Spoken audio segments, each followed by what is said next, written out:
అందరూ ఒకసారి రెండు చేతులు ఎత్తి స్తోత్రం చెప్పండి. మళ్ళీ చెప్పండి, మళ్ళీ చెప్పండి. దేవునికి మహిమ కలుగును గాక. మంచిది ప్రియులారా, కొన్ని సంగతులు మనం చదివి పరిశుద్ధాత్మ దేవుని సహాయము ద్వారా దేవుని మాటలు ధ్యానం చేసుకుందాం. పరిశుద్ధ గ్రంథంలో నుండి కీర్తనల పుస్తకం 34వ కీర్తన. బైబిల్ తెరిచి, బైబిల్ ఉన్నాయి కదా, అందరూ బైబిల్ తెరవండి. 34వ కీర్తన.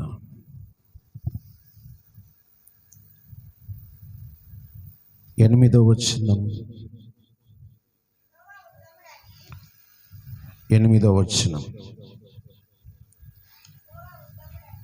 అమ్మ అందరు తీయని, కొంచెం ఓపిక పట్టు. నువ్వే చదువుతులే, కొంచెం ఓపిక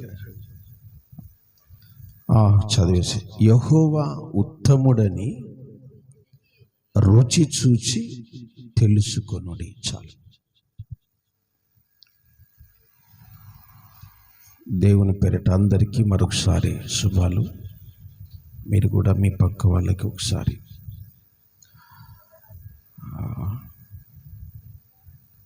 బాగున్నారా అని అడగండి, తిన్నారా అని అడగండి. Praise the lord. మంచిది ప్రియులారా, చదవబడినటువంటి ఈ దైవ వర్తమానంలో కీర్తనకారుడైన దావీదు కొన్ని అద్భుతమైన సంగతులు చెబుతూ దేవుని గురించిన ఒక గొప్ప సత్యాన్ని ప్రజలకు తెలియపరుస్తున్నారు. దేవుణ్ణి ఎరిగి ఉండవలసిన వాడు, లేక దేవుని తెలుసుకోవలసిన వాడు, దేవుడు ఎలాంటివాడో, ఆయన ఔన్నత్యం ఎలాంటిదో, ఆయన మహిమ కార్యాలు ఎలాంటివో, ఆయన గొప్పతనం ఏమిటో ఎవరో చెబితే వినడం కాదు, లేకపోతే మీ కళ్ళతో చూసినది కాదు, రుచి చూచి తెలుసుకోనండి. ఆయన మనస్సు ఎలాంటిదో రుచి చూచి తెలుసుకోనండి. ఆయన మంచితనం ఎలాంటిదో రుచి చూచి తెలుసుకోనండి. రుచి ఎప్పుడు చూస్తాం? మనం ఏదైనా వండుకున్నప్పుడు ఆ రుచి ఎలా ఉందో, ఉప్పు ఎక్కువైందా తక్కువైందా, లేక చప్పగుందా కారముగా ఉందా అని మీరు టేస్ట్ చేస్తారు కదండి. దేవుని సన్నిధిలో దేవుని తెలుసుకొనవలసిన వాడు, దేవుని ఎరిగి ఉన్నవాడు దేవుని రుచి చూసే తెలుసుకోవాలి. ఆయన మనకి ఎప్పుడైతే పరిపూర్ణంగా అర్థమవుతాడో, ఆయన సత్యము, ఆయన మార్గము, ఆయన జీవము మనకు అర్థమవుతుంది. ఆయన పరిపూర్ణత మనకు అర్థం కాకుండా దేవుణ్ణి మనం తెలుసుకోలేం. బైబిల్ చెప్తుంది, ఆయన దీన మనస్సు గలవాడు. యేసు ప్రభుల వారు చెప్పారు మత్తయి సువార్తలో, నేను సాత్వికుడను, దీన మనస్సు గలవాడు. ఏమండి, ఆయన చెబుతున్న మాట మనకు అర్థమవుతుంది. ఏమని? దీన మనస్సు కలిగిన వాడు. కానీ వింటూ ఉన్నాం, దీన మనస్సు అనే మాట చదువుతున్నాం. అయితే ఆయన దీన మనస్సు ఎలాంటిదో మనము రుచి చూడాలి. ఆయన మనస్సు ఎలాంటిదో మనం ఎరిగి ఉండాలి. ఎరిగి ఉండకుండా యేసు ప్రభుల వారు నాకు తెలుసు, ఇప్పుడు ఎంతమందికి నేను కనబడుతున్నా? ఏం కొంత సైలెంట్గా ఉన్నారు కొంతమంది. నేను కనపడుతున్నానా? మీకు కూడా కనపడుతున్నా కదా? ఓకే, స్తోత్రం. ఒకవేళ ఒక స్వరమే వినపడుతుంటే చెప్పండి, అన్న మీ స్వరం వినపడుతుంది, మీరు కనపట్లేదని.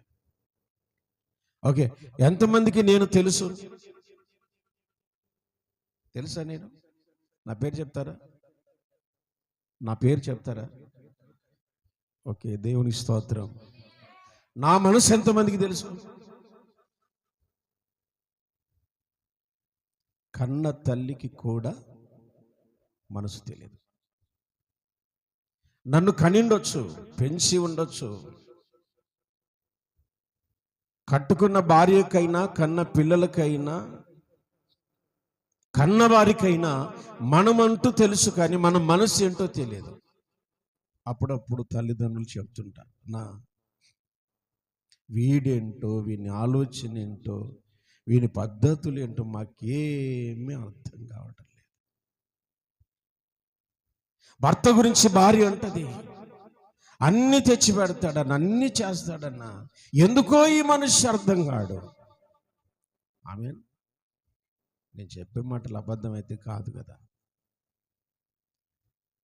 కలిసి కాపురం చేసిన, ప్రమాణాలు చేసుకున్న, వివాహమై 50 సంవత్సరాలైనా ఒకరి మనస్సు ఒకరి తెలియకనే భార్య భర్తల మధ్యలో గొడవలు.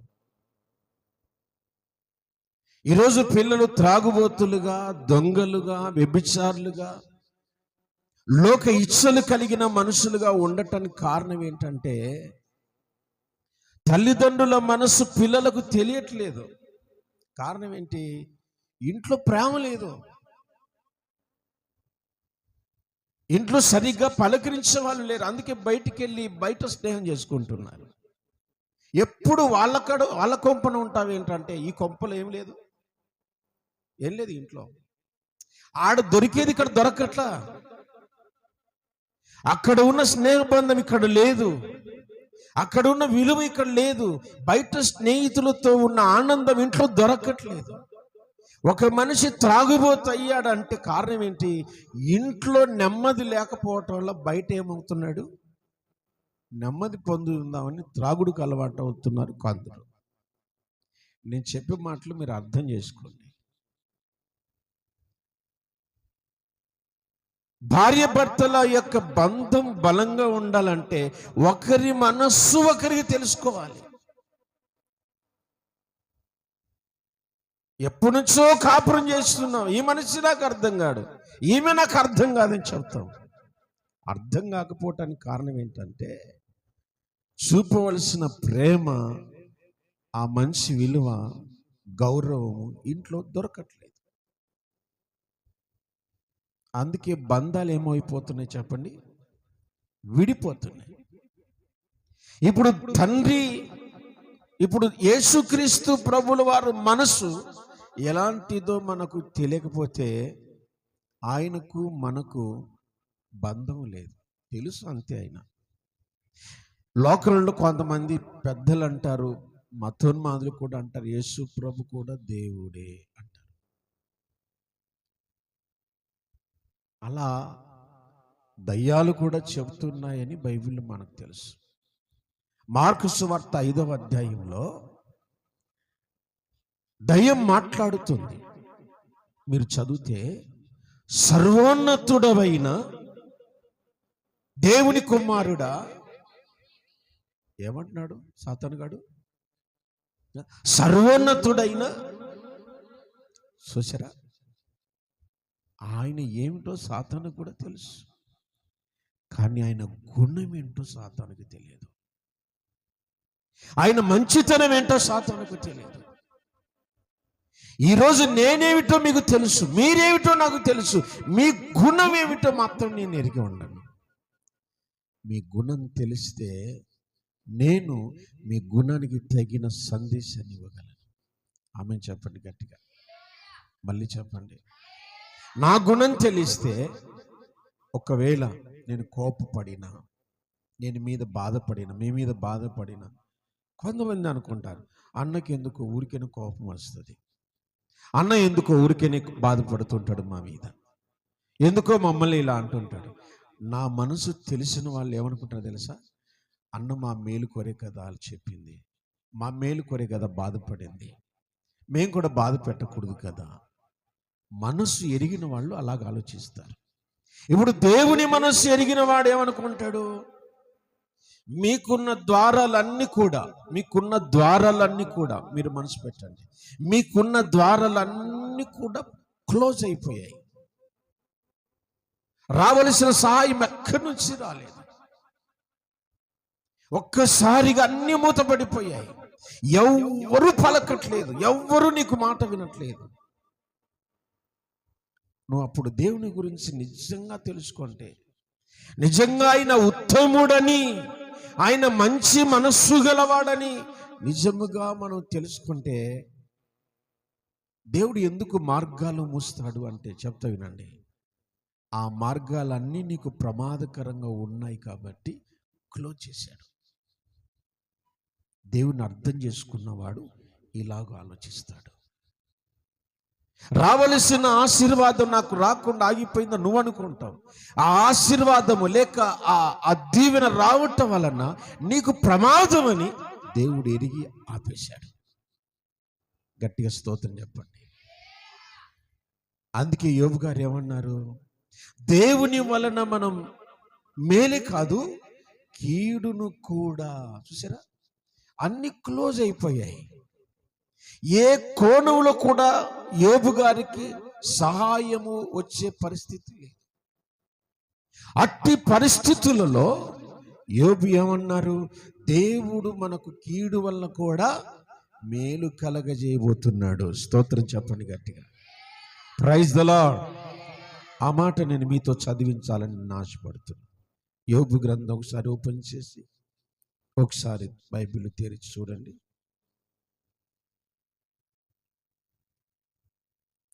42వ అధ్యాయం. యోబు గ్రంథం 42వ అధ్యాయం 2వ వచనం చూడండి. ఎస్ నీవు సమస్త క్రియలు చెయ్యగలవనియు నీవు ఉద్దేశించినది ఏదియో. గట్టిగా చెప్పండి యేసయ్య స్తోత్రాలు. మళ్ళీ చెప్పండి, చెప్పాలి. యేసయ్యకు మహిమ కలుగును గాక. యోబు ఇప్పుడేమంటున్నాడు తెలుసా? అయ్యా, ఆ రోజు నాకు మార్గాలన్నీ మూసేసిన రోజు నేను ఏదో విధంగా ఆలోచించాను, కానీ ఇప్పుడు అర్థమైంది. ఏమని? నీవు ఉద్దేశించినది, నీవు తలంచినది, నీవు చేసినది ఏదియో నిష్ఫలము కాలేదని నాకు ఇప్పుడు అర్థమైందయ్యా. దేవునికి స్తోత్రం. దేవుని మనస్సు ఎరిగితే దేవుని మనం అపార్థం చేసుకో. యేసుక్రీస్తు ప్రభువుల వారు శరీరధారిగా ఉన్న రోజుల్లో తన శిష్యులను అడుగుతున్నాడు. మత్తయి సువార్త 16వ అధ్యాయంలో మీరు బైబిల్ తెరిచి చదివితే కొంచెం మనకు కొన్ని మాటలు కనపడతాయి. మత్తయి సువార్త 16వ అధ్యాయంలో కొన్ని సంగతులు మనకు కనపడతాయి. 13 నుంచి చదివితే, యేసు ఫిలిప్పుదైన కైసరే ప్రాంతమునకు వచ్చి మనుష్య కుమారుడెవడని జనులు చెప్పుకొనుచున్నారని తన శిష్యులను అడగగా, వారు కొందరు ఏమన్నారు? అదే కదా మన చచ్చిపోయి చూడు, తల తీసేశారు చూడండి. ఆ బాప్తిస్మం ఇచ్చే యోహాను మరలా బతికి ఉన్నాడని కొందరు అనుకుంటున్నారు. కొందరు ఏలియా అంటే మరణం కాకుండా చనిపోయి ఆయన కొనిపోబడ్డాడు చూడండి, ఆయన మరలా వచ్చాడని కొందరు అనుకుంటున్నారు. కొందరు ఇర్మియా అని ప్రవక్తలలో ఒకడని చెప్పుకొనుచున్నారు. అందుకు ఆయన, మీరైతే నేను ఎవడని చెప్పుకొనుచున్నారని వారిని అడిగాను. అందుకు సీమోను పేతురు, నీవు సజీవుడవగు దేవుని కుమారుడవైన క్రీస్తు అని చెప్పెను. నెక్స్ట్, అందుకు యేసు, సీమోను బర్యోనా, నీవు ధన్యుడవు, పరలోకమందున్న నా తండ్రి ఈ సంగతి నీకు బయలుపరిచితేనే గాని నరులు శరీరులు నీకు. అవునవును, దేవుణ్ణి అర్థం చేసుకుంటే ఆత్మ సంబంధమైన ఆలోచనలు నీకు వస్తాయి. దేవుణ్ణి అపార్థం చేసుకుంటే శరీరముతో మాట్లాడినట్టుగా నువ్వు మాట్లాడతావు.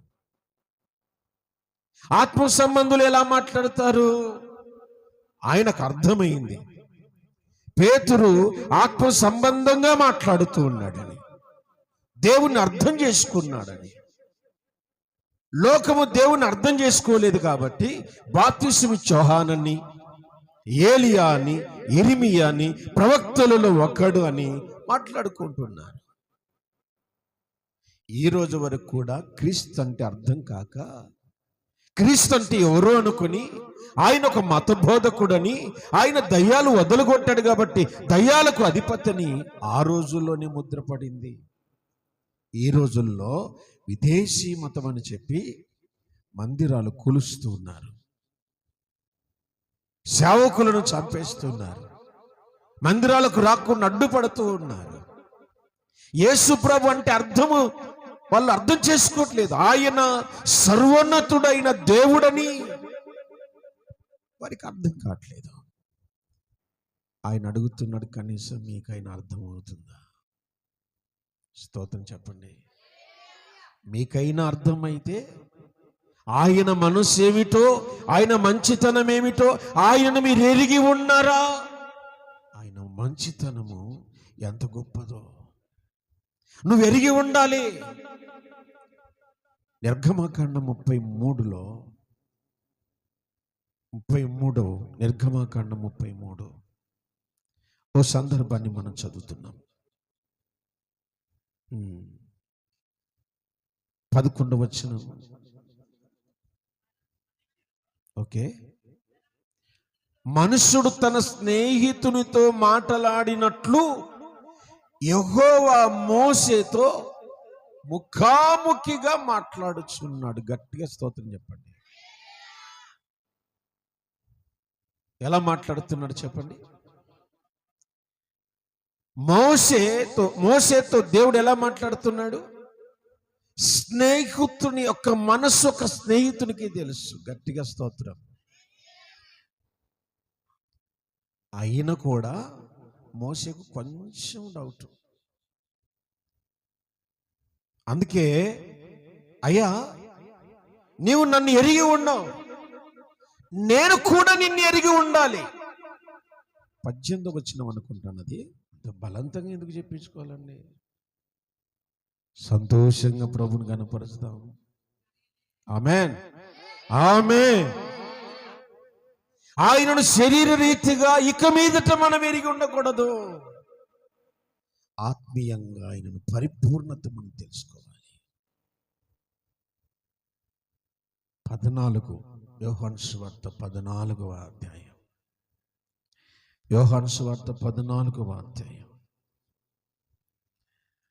కొన్ని సంగతులు పరిశుద్ధాత్మ దేవుడు అక్కడ రాస్తారు. మొదటి వచనంలో, నేను వెళ్ళిపోతున్నాయా, నేను వెళ్ళిపోతాను. నేను వెళ్ళిపోకపోతే మీకు స్థలం సిద్ధపరిచే వాళ్ళు ఉండరు.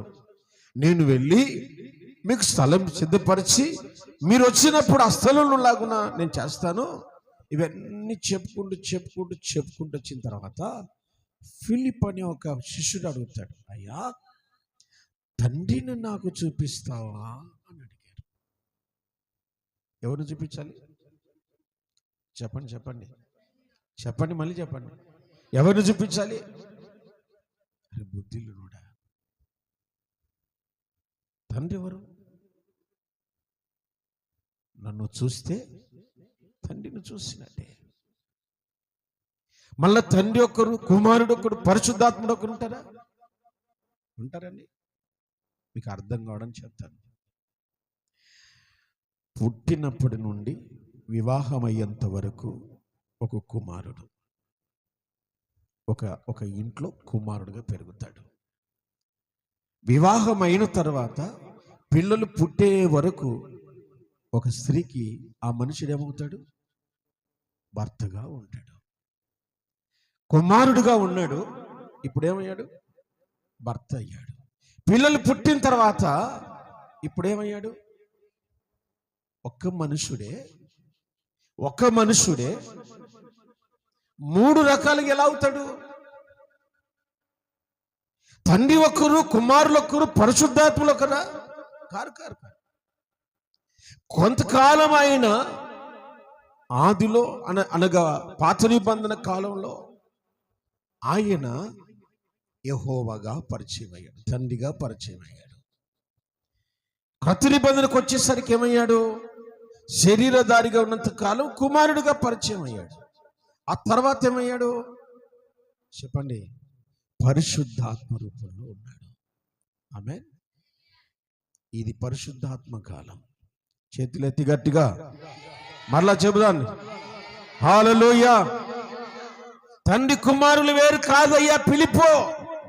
తండ్రిని నేనే, కుమారుడను నేనే, పరిశుద్ధాత్ముడను కూడా నేనే. నన్ను చూస్తే నువ్వు తండ్రిని ఎరిగినట్టే. చదువుతారండి ఆ మాటలు? ఫిలిప్పు వండినను నన్ను ఎరగవా? నన్ను చూచినవాడు తండ్రిని చూచి ఉన్నాడు. దేవునికి స్తోత్రం. అయ్యా నీ మంచితనం అంతయు నాకు చూపించు అంటే దిగి వచ్చాడు సిలువలోకి. ఇలాగ సిలువలోకి దిగి వచ్చాడు. ఆ రోజు ఇశ్రాయేలు ప్రజల కొరకు బండను చీల్చి ఉన్నాడేమో, సముద్రాన్ని చీల్చి ఉన్నాడేమో, నీ కోసం నా కోసం ఆయన దేహాన్ని చీల్చేశాడు. వారి కొరకు పరలోకపు మన్నాను కురిపిస్తే నీ కొరకు ఆయన శరీరాన్ని మన్నాగా ఇచ్చాడు. దేవునికి స్తోత్రం. బండలో నుండి నీళ్ళిస్తే నీ కొరకు తన రక్తాన్ని ధారపోశాడు. అందుకే భక్తుడు అంటాడు, మేము కృప వెంబడి కృపను పొంది ఉన్నాం. ఇప్పుడు ఆయనను పరిపూర్ణంగా మరింతగా తెలుసుకోవాలి, కొంత మట్టుకు కాదు. ఆయన ఎప్పుడైతే మనకు పరిపూర్ణంగా అర్థమవుతాడో తండ్రి దగ్గరికి వెళ్ళటానికి మనం అర్హులం అవుతాం. గట్టిగా స్తోత్రం చెప్పాలి. తండ్రి అంటేనే పరిపూర్ణత అని అర్థమైందా? తండ్రి అంటేనే అర్థం ఏంటి? ఇప్పుడు మనము మొదటి మెట్టులో ఉన్నాం. మొదటి మెట్టులో నుంచి కొంచెం పైకి వచ్చాం. చూడడానికి చాలా మెట్లు ఉన్నాయి. ఆ మెట్లు ఎక్కడానికే ఈ సంఘము, ఈ పాస్టర్ గారు, ఈ ఉపదేశాలు, ఈ గట్టి అరుపులు. ఎందుకంటే పుష్సింగ్ అన్నమాట. మీరు ఎక్కాలి, పరిశుద్ధంగా ఉండాలి, నీతిగా ఉండాలి, యథార్థంగా ఉండాలి, భక్తి చేయాలి, ప్రార్థన చేయాలి, బైబిల్ చదవాలి. ఇవన్నీ చెప్తా ఉంటే పుష్ అవుతా ఉంటారు. ఒక మెట్టు బలవంతంగా, ఇంకొక మెట్టు. అందుకే అంటాడు, పరలోకం బలవంతముగా పట్టబడుతున్నది. గట్టిగా స్తోత్రం. అంత ఈజీగా రావట్లే. రోజు మార్చి రోజు వాక్యం చెప్పాలి, కుటుంబ ప్రార్థనలు పెట్టాలి, స్త్రీల కొడుకులు అనాలి, సండే స్కూల్ అనాలి, యవనస్తుల కొడుకులు అనాలి, పెద్ద పండుగలు అని చెప్పాలి, కృతజ్ఞత కొడుకులు అనాలి, మరి హౌస్ విజిటింగ్ అనాలి. ఇవన్నీ చెప్పంగా కొంచెం పుష్ అవుతా ఉన్నాం. మాకేదో ఉండబట్లేక వాక్యం చెప్పట్లా. అర్థమవుతుందా? ఎందుకంటే బైబిల్ ఒక మాట అంటాడు, బోధకులు 2 తీర్పు ఉంది. చాలామంది బోధ చేయడానికి ఇష్టపడతా ఉంటారు.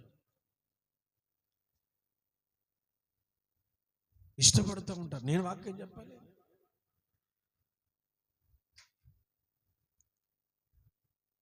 అది చెప్పడానికి తీర్పుకు తెగించి ఉండాలి. ఆమేన్. అందరు వింటున్నారులే, ఏం చెప్పినా చెల్లుతుందిలే అని యాది పడితే చెప్తే ఒకరోజు నిలబడాల్సిందే. దేవుణ్ణి ఎరిగితే దేవుని ప్రేమను మనం ప్రకటించాలి.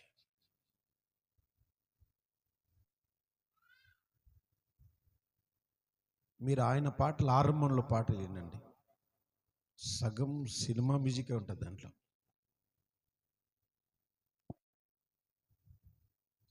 పాట గుర్తులేదు, లేకపోతే పాడిందో.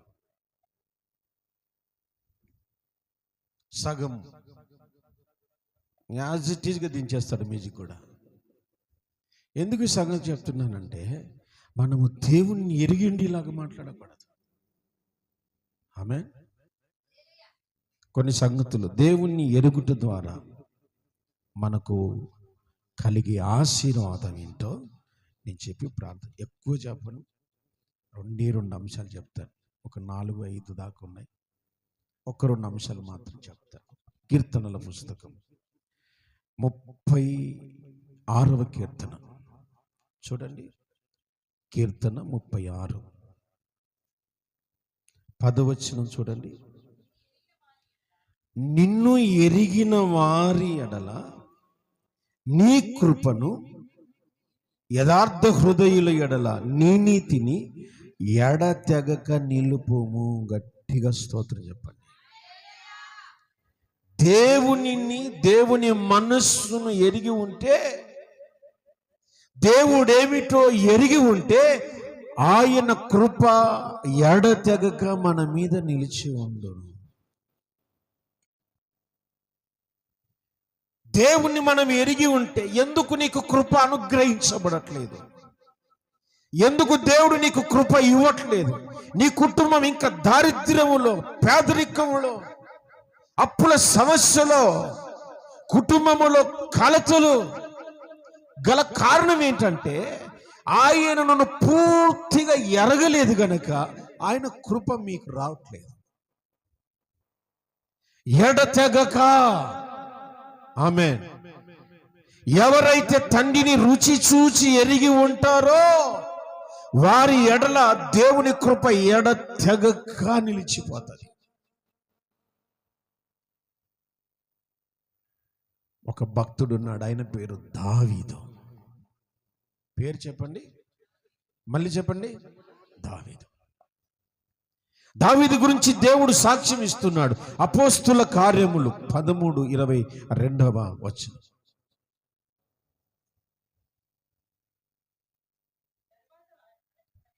తర్వాత అతనిని తొలగించి దావీదును వారికి రాజుగా ఏర్పరిచింది. మరియు ఆయన యెష్షయి కుమారుడైన దావీదును కనుగొంటిని, అతడు నా ఇష్టాన్ని ఎరిగినవాడు. గట్టిగా హల్లెలూయా చెప్పండి. అతడు నా కోరికలను ఎరిగినవాడు, అతడు నా మనస్సు ఎరిగినవాడు. నేను ఏం ఆలోచిస్తానో దావీదు అదే ఆలోచిస్తాడు, నేనేమనుకుంటున్నానో దావీదు అదే అనుకుంటాడు. అతడు నన్ను ఎరిగి ఉన్నాడు, అతన్ని నేను కనుగొన్నాను. అందుకే దావీదుకు ఏం చెప్పించాడు? యెషయా గ్రంథం 55:3 వచనం. యెషయా 55:3 వచనం.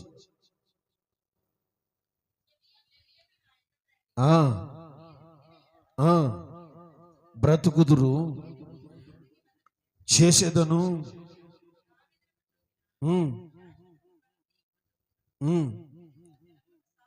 ఆమె దావీదునకు చూపిన, దావీదునికి ఏం చూపించాడు?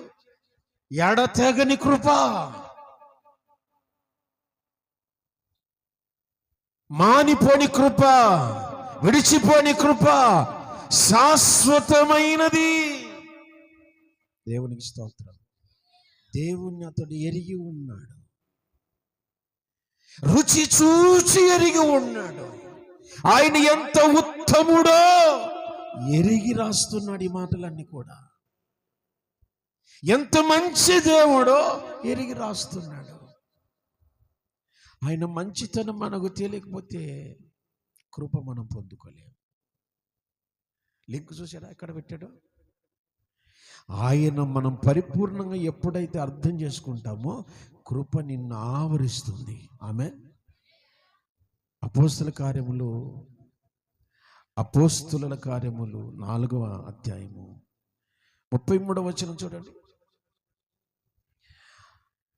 ఇదియుగాక అపోస్తులు బహు బలముగా ప్రభు అయిన యేసు పునరుద్ధానమును గూర్చి సాక్ష్యమిచ్చిరి. అదుగో చూడండి, దేవుని కృప అందరి యందు అధికముగా ఉండెను. హల్లెలూయా. ఎప్పుడో తెలుసా? క్రీస్తును గురించి వాళ్ళు పూర్తిగా తెలుసుకొని ఇప్పుడు సాక్ష్యం ఇస్తున్నారు. ఆయన ఎంత ఉత్తముడో, ఎంత మహనీయుడో. అప్పటి వరకు ఆయన ఏంటో పేతురుకు తెలియదు. ఆ చలిమంట గాజు దగ్గర కూర్చున్నప్పుడు ఒక చిన్నది వచ్చి, శిష్యులలో నువ్వు ఒక్కడివి కదా, కాదు కాదని పారిపోయాడు. సైనికులలో ఒక చాట ఉన్నప్పుడు, రే శిష్యుల్లో ఒకడివి కదా అంటే కాదని పారిపోయాడు. మనుషులలోకి వెళ్ళి నేను కాదు శిష్యుణ్ణి అని చెప్పాడు. అవన్నీ కూడా అయిపోయాయి. అయితే పెంతెకొస్తున్నాడు ఆత్మ ఎప్పుడైతే పొందుకున్నాడో, పరిపూర్ణుడయ్యాడో, ఇప్పుడు 33 ఏమంటున్నాడు? ధైర్యంగా నిలబడి ఆయన గురించి, పునరుద్ధానమును గురించి, ఆయన గురించే కాదు, ఆయన మరలా రాబోతున్నాడు, ఆయన తిరిగి లేచాడు, మరలా రాబోతున్నాడని సాక్ష్యం ఇచ్చినప్పుడు అందరి మీద ఆయన కృప అధికముగా. ఆమేన్, ఆమేన్.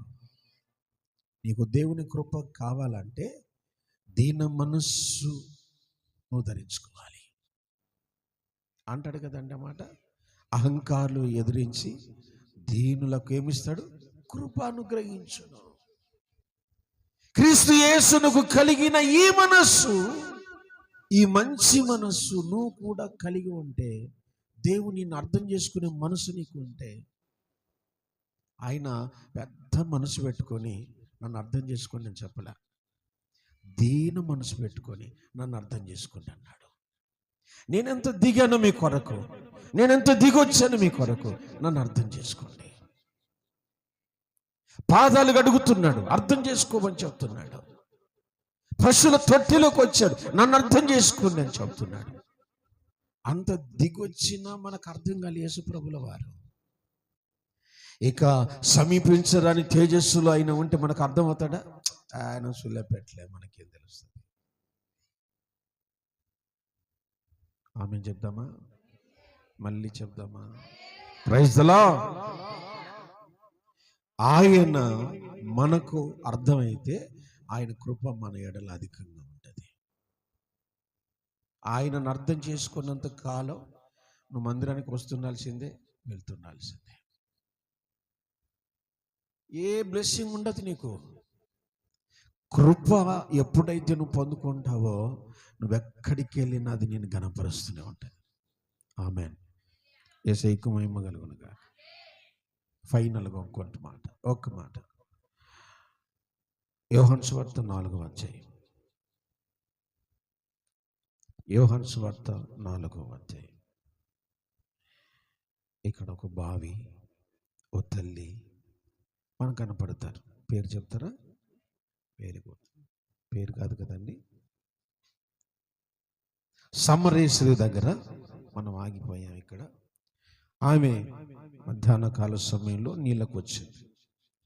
యేసు ప్రభుల వారు నీళ్ళ కోసం అక్కడికి వెళ్ళారు. ఈ సంగతులన్నీ మీకు బాగా తెలుసు. అయితే 10వ వచనం చదవండి. అందుకు యేసు, నీవు దేవునిని వరమును దాహమునకిమ్మని నిన్ను అడుగుతున్న వారు ఎవరో అది ఎరిగి ఉంటే ఆమె చెప్పండి. ఆయనని ఎరుగుదువు, ఆయన నీకు జీవజలమును ఇచ్చును. దేవుణ్ణి ఎరిగి ఉంటే ఏమిస్తాడు చెప్పండి? దేవుణ్ణి ఎరిగితే మనకేమిస్తాడు? మళ్ళీ చెప్పండి. దేవుణ్ణి ఎరిగింటే ఏమిస్తాడు? మొదట ఏమిస్తాడు? కృపనిస్తాడు. రెండవది ఏమిస్తాడు? జీవజలం. జీవజలం అంటే ఏంటి? జీవజలం ఎందుకు ఉపయోగపడుతుంది? ఈ జీవజలం ఎవరికి ఉపయోగం? నీకు ఒక మాట చెప్తాను. మనలో ఇంకొక మనిషి ఉంటాడు. ఏమంటారంటే అంతరంగ పురుషుడు అంటాం. చెప్పండి, ఏ పురుషుడు? అంతరంగ పురుషుడు. ఇప్పుడు శరీరానికి 3 పూటల భోజనం కావాలి. గట్టిగా హల్లెలూయా. కడుపు నిండా కావాలి, రకరకాల వంటలు కావాలి, కూరలు కావాలి. ఒక్కదాంతో తృప్తిపడే రకం కాదు. పప్పు ఉండాలి, తాలింపు ఉండాలి, పచ్చడి ఉండాలి, రసం ఉండాలి, పెరుగు ఉండాలి, ఇంకేముండాలి? కంప్లీటా? స్తోత్రం. అన్నీ అయిపోయినాక స్వీట్ ఉండాలి మళ్ళీ కొంచెం. Very good. నీ శరీరానికి కావలసినవి మూడు పూట నీ శరీరానికి ఇస్తున్నావు. అంతరంగ పురుషుడు ఉన్నాడు లోపల. ఇప్పుడు ఆ మనిషి పరిస్థితి ఏంటి? అంతరంగ పురుషుడు లోపల ఉన్నాడు. ఆ మనిషి పరిస్థితి ఏంటి? ఆ మనిషికి కూడా కావాలి ఏంటి? జీవాహారం కావాలి, జీవజలం కావాలి. అది ఎక్కడి నుంచి వస్తుంది? అసలు జీవజలాలు ఎక్కడి నుంచి వస్తాయి? ఎప్పుడు వస్తాయి చెప్పిన? నువ్వు ఉపవాసం అంటే జీవజలం స్టార్ట్ అవుతాయి. గట్టిగా స్తోత్రం. ఆ ఒక్క మాట చెప్పొద్దు, ఉపవాసం అనే మాట చెప్పొద్దు. ఇప్పుడు తినొచ్చిన వాళ్ళు కూడా ఉంటారు ఈ సభలో. తినొచ్చిన వాళ్ళు కూడా ఏమంటే మీరు చెప్పండి, బీపీ మాత్ర వేసుకోవాలి కాబట్టి తినాలి. తినొచ్చిన వాళ్ళు కూడా ఉంటారు. ఇప్పుడు అంతరంగ పురుషుడు ఎప్పుడు బలపడతాడంటే, నువ్వు ఎప్పుడైతే శరీరాన్ని పసుపు పెడతావో అంతరంగ పురుషుడు బలపడుతుంటాడు. ఆమె శరీరముగా మేము క్షీణించుచున్నాను, అంతరంగ పురుషుడు నానాటికి బలము నొందుతున్నాడని భక్తుడు రాసి పెట్టాడు బైబిల్. నీ అంతరంగ పురుషుడికి ఏం కావాలి? జీవజలం కావాలి. జీవజలం అంటే ఏంటో నేను చదివి ప్రార్థన చేస్తాను. చూడండి పరిశుద్ధ గ్రంథంలో యోహాను సువార్త 7వ అధ్యాయం, యోహాను సువార్త 7:37-38 వచనాలు. 40 వరకు చదివితే ఇంకా మేలు. ఆ పండుగలో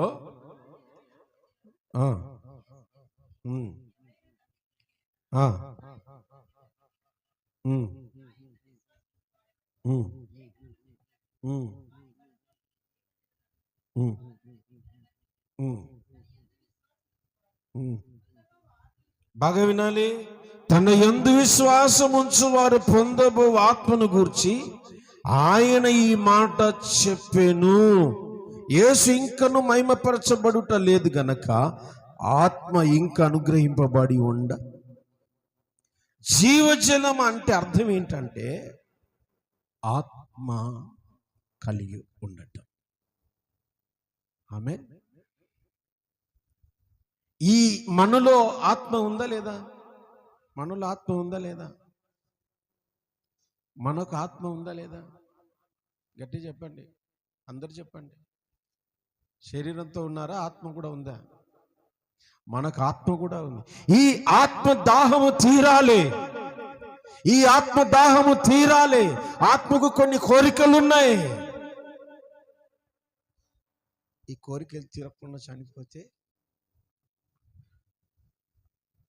చెప్పండి, కోరికలు తీరకుండా చనిపోతే ఒకసారి ప్రార్థన చేస్తుంటే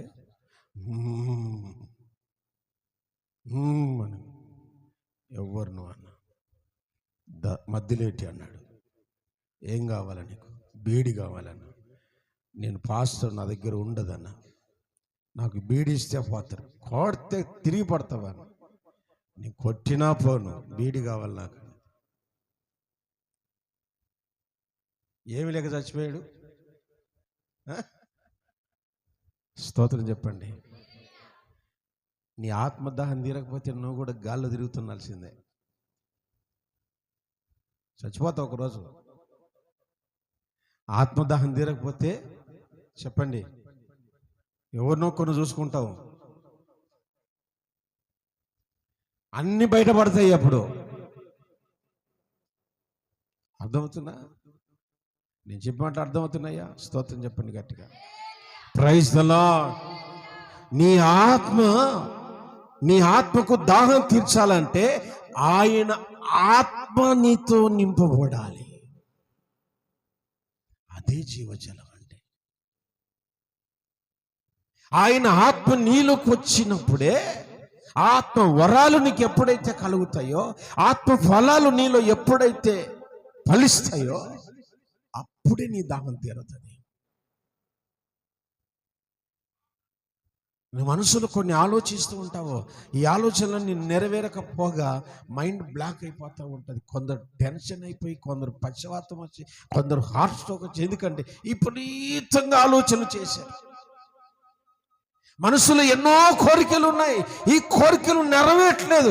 ఈ నెరవేర్పు ఎందుకు లేదంటే పరిశుద్ధాత్మతో నీ ఆత్మ లింకప్ కాలే. అందుకే నీ కోరికలు నెరవేర్చలేదు. ఎన్నో కలలు కంటున్నావు, మోకరించి ప్రార్థన చేస్తున్నావు, ఉపవాసాలు ఉంటున్నావు. ఎన్ని ప్రార్థనలు చేసినా ఏ ప్రయోజనం లేదు. కారణం ఏంటంటే నువ్వు ఆత్మతో నింపబడకపోవటం వలన నీకు ఆత్మకార్యాలు జరగట్లేదు. అందుకే నీకు జీవజలం కావాలి. ఆ జీవజల నదులు నీ హృదయంలోకి ఎప్పుడైతే పారుతూ ఉంటాయో అప్పుడు పరిశుద్ధాత్ముడు నీ మీద అల్లాడుతాడు. గట్టిగా స్తోత్రం. జలములపైన ఆత్మ, జలములపైన ఆత్మ. నీ హృదయంలో జీవజలాలు ఉంటే ఆత్మ ఏమవుతుంది? అప్పుడు ఆత్మకార్యాలు జరుగుతాయి. అంతవరకు ఫలము లేదు, పింద లేదు, ఊరికి ఆకులు ఉంటాయి అంతే. యేసుప్రభుని ఎరగకుండా ఒక మనిషి అన్నాడంట. ఒక ఆయన యేసుప్రభు గురించి ఒక మాట అడుగుతా, చెప్పయ్యా నాకు కూడా అర్థం కాలేదు, బైబిల్ చదువుతున్న అర్థం కాలేదు నాకు, చెప్పు అన్నాడట.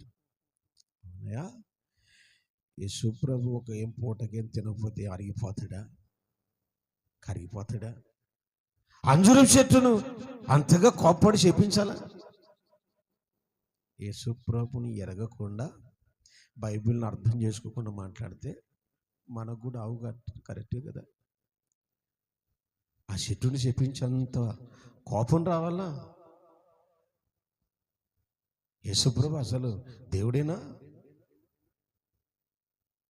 మీకు కూడా డౌట్ వచ్చింది కదా. స్తోత్రం. నిజమే కదండి. ఏమన్నా పండు దొరకకపోతే ఇంకో చెట్టు కాడిపో, ఆ చెట్టు తెంపుకో. ఈ పండు కాయలేదని, ఆ చెట్టు కాయలేదని దాని మీద ఎందుకు కోపం చూపించాలి, ఎందుకు చేపించాలి అని ఒక మనుషుడు అడిగాడట. ఆశ్చర్యం అనుకోండి. అప్పుడు దేవుణ్ణి ఎరిగిన ఒక దైవజనుడు చెప్పాడట, అయ్యా యేసు ప్రభుల వారు చెప్పింది ఎందుకంటే అంజూరపు చెట్టు ద్రాక్ష తోటలో ఉంటే పర్లే, అది దారిలో ఉంది. దారిలో ఉండటం వల్ల ఫలాలు పూసి పూయక మునిపే పక్షులు వచ్చి రాలిపోతున్నాయి. 3 సంవత్సరాలు కాపరి ఎదురు చూశాడు, నీరు కట్టాడు, నారు వేశాడు, నీరు కట్టాడు, ఎరువు వేశాడు, అన్ని విధాలుగా ద్రాక్ష తోటకు ఏమేమి వేయాలో అన్నీ వేస్తున్నాడు. 3 సంవత్సరాలుగా ఎదురు చూసినా ఒక్క ఫలం లేదు. పైగా ఎక్కడుంది అది? దావులో ఉంది. దావులో ఉన్న విత్తనం ఏమవుతుంది చెప్పండి? విత్తనం ఏమవుతుంది? తొక్కబడుతుంది, అంతే. తొక్కబడుతుంది. నువ్వు తొక్కబడుతున్నావు, లోపలికి రావట్లేదు. ఆత్మ ఫలాలు ఫలించాలని ఆలోచన లేదు. మందిరానికి వస్తున్నావు అంతే, వాక్యం వినాలి, వాక్య ప్రకారం నడుచుకోవాలని ఆలోచన లేదు. మందిరానికి నడుస్తున్నావు కానీ బుద్ధి మారలా, మనస్సు మారలా, ఆలోచన మారలా, ప్రవర్తన మారలా, చూపు మారలా. లోకస్తులు మనల్ని ఎందుకంటారు? చర్చి పోతారే అని ఎందుకంటారంటే వాక్యం వింటున్నారా లేదు, అనుసరిస్తున్నారా లేదు, వస్తున్నారు వెళ్తున్నారు అంతే. Praise the lord, praise the lord. ఆయన ఊరికినే చెప్పించలేదు దాన్ని. 3 సంవత్సరాలు కాపరిని కూడా చెప్పాడు, అయ్యా ఈ సంవత్సరం ఉండని, ఈ సంవత్సరం ఉండని అని చెప్పాడు. ఎప్పుడో పీకి పారేయాల్సింది. భూమి పంట వ్యర్థం అనవసరంగా. చెట్టు నీడ పడితే పంటలు ఫలాలు వస్తాయి? భూమి ఫలించదు, అక్కడ చుట్టూ అంతా బీడైపోద్ది. ఊరికి ఏపుగా విరిగారు. ఎన్నో సంవత్సరాల అనుభవం ఉంది. ఆరాధన అంటే తెలియదు, కృతజ్ఞత అంటే తెలియదు, జయంతి అంటే తెలియదు, వర్ధంతి అంటే తెలియదు. యేసు ప్రభు అర్థం కాకుండా ఆయన ప్రేమను వర్ణించటం అసాధ్యం. ఆయన ఆత్మతో నీ ఆత్మ ఎప్పుడైతే కమిట్మెంట్ అవుతుందో, స్తోత్రం చెప్పండి, అప్పుడు నువ్వు ఆత్మ ఫలాలు పొస్తావు.